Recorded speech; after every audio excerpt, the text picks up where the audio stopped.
So I think firstly, most people don't realize that they're not their thoughts.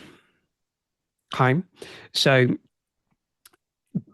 we all have the voice in our head that tells us what to do. Now, for most people, that voice is unfortunately negative. Yeah. You know, I'm not successful. I hate my job. Life's so unfulfilling. Monday, so far from the weekend. Like all those thoughts. But the question really is to stop and say to yourself, if you can hear the voice in your head, who's the one listening?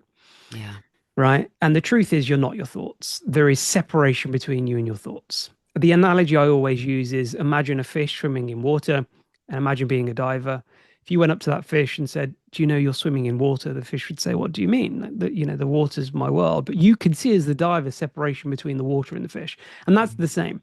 So the person inside of you that is aware of that self-talk is the awareness, is the consciousness, is the observer, is how I like to look at it. And metacognition is this amazing word that means that we can become aware of what we're thinking about. Meta meaning on top of. We're always on top of our thoughts. Now, for most people, thoughts slip past the consciousness. Yeah. It's a phrase we hear, slip by, Yeah. my awareness. So if we allow thoughts to slip by the brainstem past the consciousness, then what happens? It goes down into the body and creates this chemical reaction called a feeling and an emotion. And now we're thinking equal to that thought. So if we allow things to trigger us, or if we're not aware of this separation between our negative thinking, we'll feel equal to that thought. And then the emotional impact then drives more of the same thoughts. So, Mm. it's very difficult to think greater than how you feel, Yeah. but it is easy with practice to practice separating from thoughts and reframe them. So then what happens for most people is they become they manifest unconsciously because Yeah. they're unaware of the thoughts they're thinking, and therefore they're unaware of why they're feeling like they do. And it's really the combination of thoughts and feelings that's emitting like a vibration. And vibration is better understood, in my opinion, as like your I am statement. So it's like how you think and feel is broadcasting like an I am statement, like I am unfulfilled, I am not loved, I am broke. And that I am is what you attract, Yeah. back into your life. Yeah. So the first stage of manifestation is self-observation. You have to become aware of how you're thinking and feeling, starting with how you're thinking. And that's really the first stage of manifestation and why that's so important. Absolutely. How can people start to change the way that they think? And in fact, before you answer that, actually, let's just go back a little bit. You were saying how, obviously we're running on these things that have been programmed into our subconscious, these thoughts that we've let slip by our awareness and they've just bedded themselves into our subconscious.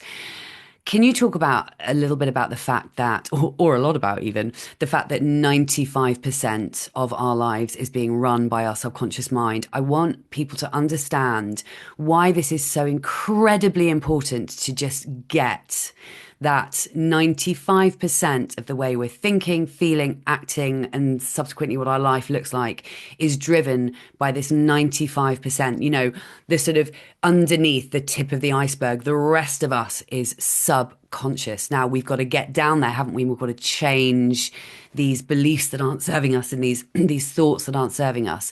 So can you just speak to that a little bit and just why it's so important that we understand this and what we can do to change these negative patterns that we have running on repeat in our subconscious? Yeah, sure. So the subconscious is our paradigm, our program. And firstly, before we answer that, let's just think about how this works. So if you say 95% subconsciously programmed, which is true, then about 5% on average is conscious. Yeah. So let's say someone's listening to this podcast to manifest love or manifest more money or a business launch.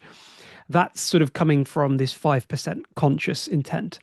But what sabotages that a lot of the time is the subconscious disbelief of love is hard though. No one loves me, or which tends to have been sort of programmed through repetition of like self-talk or like childhood, for example.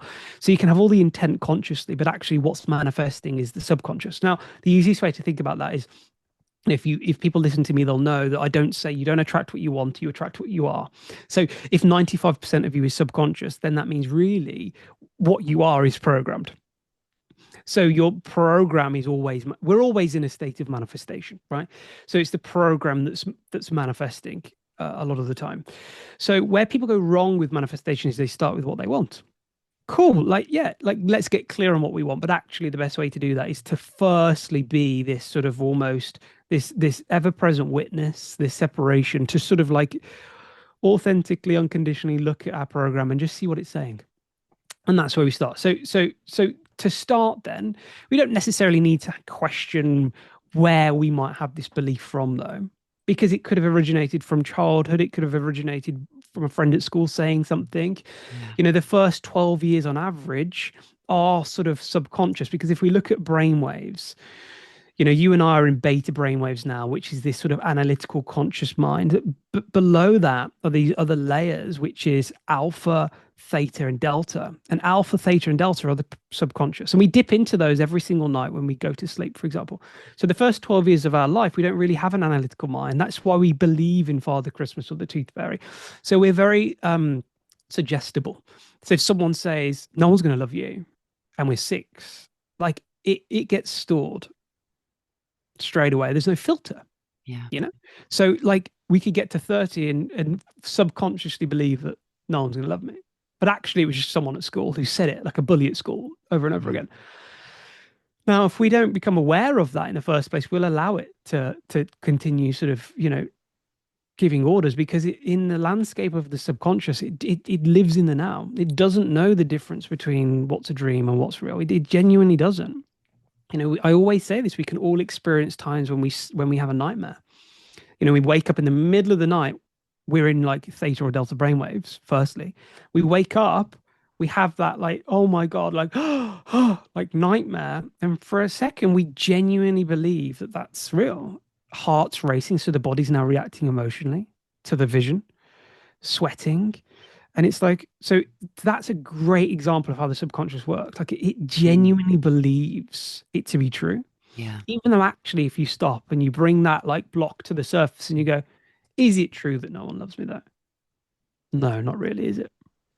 So that's where you have to start. Yeah. So what I always say is you start with, and it's not the fun work, because everyone wants to work on the fun stuff of like the vision boards and the working towards your dream. But you know, if you can spend the first few weeks, couple of months on this, manifestations a breeze. And what I always say is, firstly, the best thing to do is if you get yourself into a meditation, and even with no like guidance, just nothing, just even, you know, binaural beats or white noise, headphones in, light a candle, and just go within. And as you go down the brain waves, you open the door to the subconscious and just become aware of what you're thinking.